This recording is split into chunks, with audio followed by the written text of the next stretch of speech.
Halo, selamat malam. Assalamualaikum warahmatullahi wabarakatuh. Perkenalkan, nama saya Khairul Habib Susilo Bakti Nugroho dari Analis Kesehatan Prodi D3 Teknologi Laboratorium Medis. Saya di sini akan menjelaskan tentang pedoman umum ejaan bahasa Indonesia. Untuk yang pertama ada pemakaian huruf. Pemakaian huruf dibagi sebagai berikut. Yang pertama ada huruf abjad. Huruf abjad yang digunakan dalam ejaan bahasa Indonesia terdiri dari 26 huruf. Kemudian ada huruf vokal. Huruf vokal yang melambangkan vokal dalam bahasa Indonesia terdiri dari 5 huruf, yaitu A, E, I, O, U. Huruf konsonan. Huruf konsonan itu ada 21 huruf yang meninggalkan huruf vokal, yaitu ada B, C, D, F, G, dan seterusnya. Kemudian ada huruf diftong. Di dalam bahasa Indonesia terdapat 4 diftong yang dilambangkan dengan gabungan huruf vokal AI, AU, EI, dan OI. Kemudian ada gabungan huruf konsonan. Gabungan huruf konsonan diantaranya ada KH, NG, NJ, dan SY. Masing-masing melambangkan satu bunyi konsonan. Kemudian ada huruf kapital. Fungsi dari huruf kapital diantaranya ada dipakai sebagai huruf pertama awal kalimat. Yang kedua, dipakai sebagai huruf pertama unsur-unsur nama orang termasuk julukan. Yang ketiga, dipakai pada awal kalimat dalam petikan langsung. Yang keempat, huruf kapital dipakai sebagai huruf pertama setiap kata nama agama, kitab suci, dan Tuhan, termasuk sebutan dan kata ganti untuk Tuhan. Yang kelima, ada huruf kapital dipakai sebagai huruf pertama unsur nama gelar kehormatan, keturunan, keagamaan, atau akademik yang diikuti oleh nama orang, termasuk gelar akademik yang mengikuti nama orang. Yang keenam, ada 2 poin, yaitu untuk poin A, ada huruf kapital dipakai sebagai huruf pertama unsur nama gelar kehormatan, keturunan, keagamaan, atau akademi yang diikuti nama orang, termasuk gelar akademik yang mengikuti nama orang. Huruf kapital dipakai sebagai huruf pertama unsur nama gelar kehormatan, keturunan, keagamaan, profesi, serta nama jabatan dan kepangkatan yang dipakai sebagai sapaan. Untuk yang ketujuh, ada huruf kapital dipakai sebagai huruf pertama unsur nama jabatan dan pangkat yang diikuti nama orang atau yang dipakai sebagai pengganti nama orang tertentu, nama instansi atau nama tempa. Untuk poin yang kedelapan, huruf kapital dipakai sebagai huruf pertama nama bangsa, suku bangsa, dan bahasa. Untuk poin yang ke-9, huruf vokal dipakai sebagai huruf kapital dipakai sebagai huruf pertama nama Tuhan. Untuk poin yang ke-9, huruf kapital dipakai sebagai huruf pertama nama tahun, bulan, hari, dan hari. Kemudian tuh yang poin B dari yang ke-9 tadi, ada huruf pertama unsur nama peristiwa sejarah. Untuk poin yang 10, huruf kapital dipakai sebagai huruf pertama nama geografi. Untuk poin yang ke-11, huruf kapital dipakai sebagai huruf pertama semua kata, termasuk semua unsur bentuk ulang sempurna dalam nama negara, lembaga, badan, organisasi, atau dokumen, kecuali kata tugas seperti di, ke, dari, dan, yang, serta untuk. Untuk poin yang ke-12, ada huruf kapital dipakai sebagai huruf pertama setiap kata, termasuk kata ulang sempurna di dalam judul buku, karangan, artikel, dan makalah, serta nama majalah dan surat kabar, kecuali kata tugas seperti di, ke, dari, dan, yang, dan, untuk, yang tidak terletak pada posisi awal. Yang ke-13, huruf kapital dipakai sebagai huruf pertama unsur singkatan, nama gelar, pangkat, atau sapaan. Huruf kapital, yang poin ke-14, huruf kapital dipakai sebagai huruf pertama kata penunjuk hubung kekerabatan seperti bapak, ibu, kakak, adik, dan paman, serta kata atau ungkapan lain yang dipakai dalam penyapaan dan perumpamaan. Penyapaan dan pengacuan. Kemudian untuk yang poin G, ada huruf miring. Fungsi huruf miring Di antaranya 1. Untuk menuliskan judul buku, nama majalah, atau nama surat kabar yang dikutip dalam tulisan termasuk dalam daftar pustaka.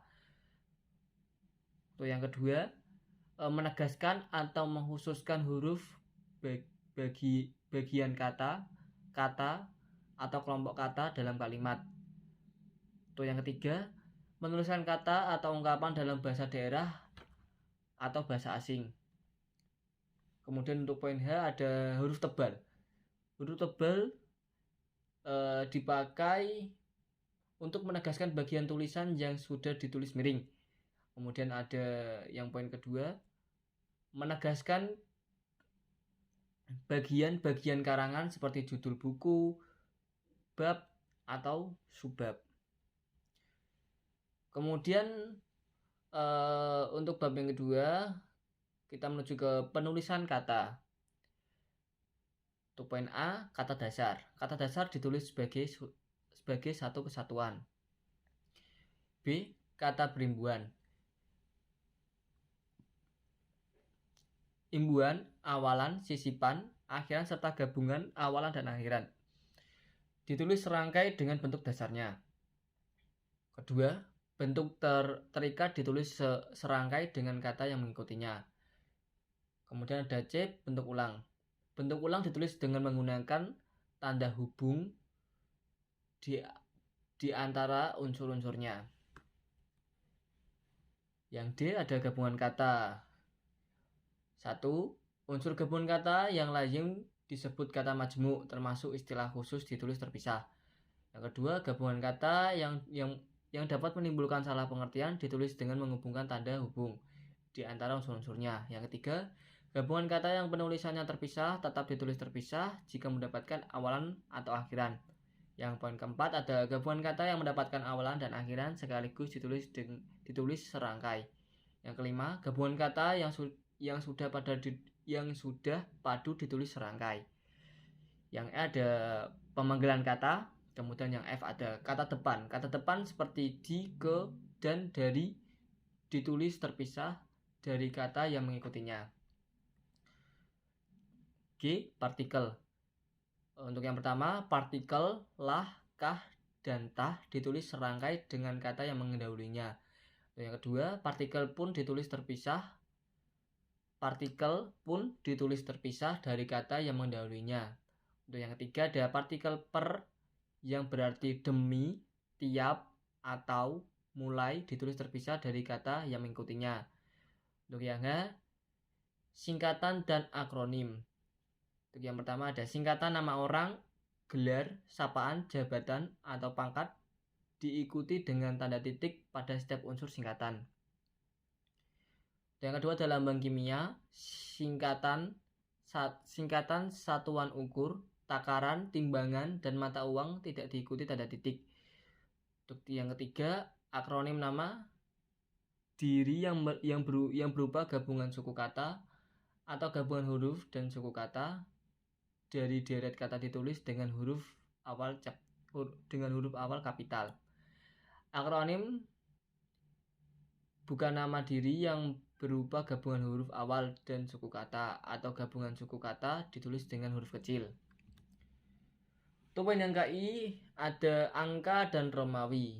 Poin pertama, bilangan dalam teks yang dapat dinyatakan dengan satu atau dua kata ditulis dengan huruf kecil, kecuali jika dipakai secara berurutan seperti dalam perincian.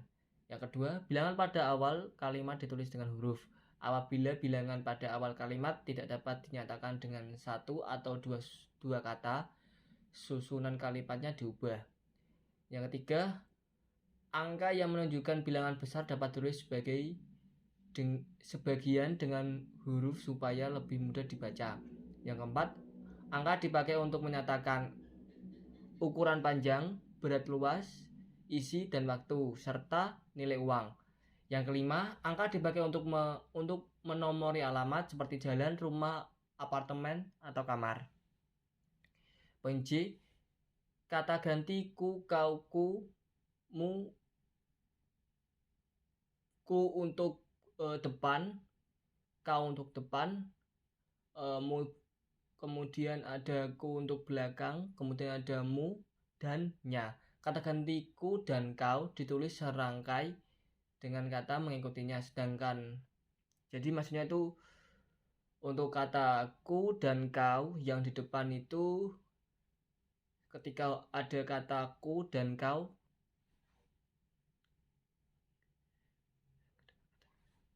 itu kalau di depan tuh digabung. Kemudian untuk K, kata sandang, si, dan sang. Kata si dan sang ditulis terpisah dari kata yang mengikutinya. Kemudian dari menuju ke bab 3, pemakaian tanda baca. Untuk poin yang pertama ada A, tanda titik. Tanda titik dipakai pada akhir kalimat pernyataan. Tanda titik dipakai di belakang angka atau huruf dalam suatu bagian ikhtisar atau daftar. Tanda titik dipakai dalam daftar pustaka di antara nama penulis, tahun, judul, tulisan yang tidak berakhir dengan tanda tanya atau tanda seru dan tempat terbit. Kemudian ada poin 4, tanda titik dipakai untuk memisahkan bilangan ribuan atau kelipatan yang menunjukkan jumlah. Poin B ada tanda koma. Tanda koma dipakai di antara unsur-unsur dalam suatu perincian atau pembilangan. Yang kedua, tanda koma dipakai sebelum kata penghubung seperti tetapi, melainkan, dan sedangkan dalam kalimat majmuk setara. Poin yang ketiga, tanda koma dipakai untuk memisahkan anak kalimat yang mendahului induk kalimatnya. Yang keempat, tanda koma dipakai di belakang kata atau ungkapan penghubung antar kalimat seperti oleh karena itu, jadi, dengan demikian maksudnya, sehubungan dengan itu, dan meskipun demikian. Nomor 5, tanda koma dipakai sebelum dan atau sesudah kata seru seperti ya, wah, aduh, atau hai. Dan kata yang dipakai sebagai sapaan seperti bu, de, atau nak. Nomor 6, tanda koma dipakai untuk memisahkan petikan langsung dari bagian lain dalam kalimat. Nomor 7, ada tanda koma dipakai antara nama dan alamat, kemudian ada bagian-bagian alamat, kemudian tempat dan tanggal, serta nama tempat dan wilayah atau negeri yang ditulis berurutan. Nomor 8, ada tanda koma dipakai untuk memisahkan bagian nama yang dibalik susunannya dalam daftar pustaka. Tanda koma dipakai antara bagian-bagian dalam catatan kaki atau catatan akhir. Nomor 10, tanda koma dipakai di antara nama orang dan singkatan gelar akademis yang mengikutinya untuk membedakannya dari singkatan nama diri, keluarga, atau marga. Tanda koma dipakai sebelum angka desimal atau di antara rupiah dan sen yang dinyatakan dengan angka. Nomor 12, tanda koma dipakai untuk mengapit keterangan tambahan atau keterangan aposisi. Nomor 13, tanda koma dapat dipakai di belakang keterangan yang terdapat pada awal kalimat untuk menghindari salah baca atau salah pengertian. Kemudian yang C, ada tanda koma yang berbeda dari tadi ya. Yang pertama ada tanda titik koma. Tanda titik koma dapat dipakai sebagai pengganti kata penghubung untuk memisahkan kalimat serta yang satu dari kalimat serta yang lain di dalam kalimat majmuk. Kemudian ada tanda titik koma dipakai pada akhir perincian yang berupa klausa. Yang ketiga, tanda titik koma dipakai untuk memisahkan bagian-bagian perincian dalam kalimat yang sudah digunakan tanda koma. Poin D ada tanda titik 2. 1. Tanda titik 2 dipakai pada akhir suatu pernyataan lengkap yang diikuti perincian atau penjelasan. Yang kedua, tanda titik 2 dipakai jika perincian atau penjelasan itu merupakan pelengkap yang mengakhiri pernyataan. Itu yang ketiga, tanda titik 2 dipakai sesudah kata atau ungkapan yang memerlukan perian. Yang keempat ada tanda titik dua dipakai dalam naskah drama sesudah kata yang menunjukkan pelaku dalam percakapan. Yang kelima, tanda titik dua dipakai di antara jilid atau nomor dan halaman, surat dan ayat dalam kitab suci, judul dan anak judul suatu karangan, serta nama kota dan penerbit dalam daftar pustaka. Kemudian ada tanda hubung. Tanda hubung dipakai untuk menandai bagian yang terpenggal oleh pergantian baris. Yang kedua, tanda hubung dipakai untuk menyambung unsur kata ulang. Tanda hubung dipakai untuk menyambung tanggal, bulan, dan tahun yang dinyatakan dengan angka atau menyambung huruf dalam kata yang dieja satu-satu. Yang keempat, ada tanda hubung dipakai untuk memperjelas hubungan bagian kata atau ungkapan. Dipakai untuk merangkai. Yang keenam, ada dipakai untuk merangkai unsur bahasa Indonesia dengan unsur bahasa daerah atau bahasa asing. Kemudian yang terakhir, untuk menandai bentuk terkait yang menjadi objek bahasan. Kemudian ada tanda pisah. Tanda pisah dapat dipakai untuk membatasi penyisipan kata atau kalimat yang memberi penjelasan di luar bangun kalimat. Tanda pisah dapat dipakai juga untuk menegaskan adanya keterangan aposisi atau keterangan yang lain. Tanda pisah dipakai untuk di antara dua bilangan, tanggal, atau tempat yang berarti sampai dengan atau sampai ke. Sampai dengan atau sampai ke maksudnya.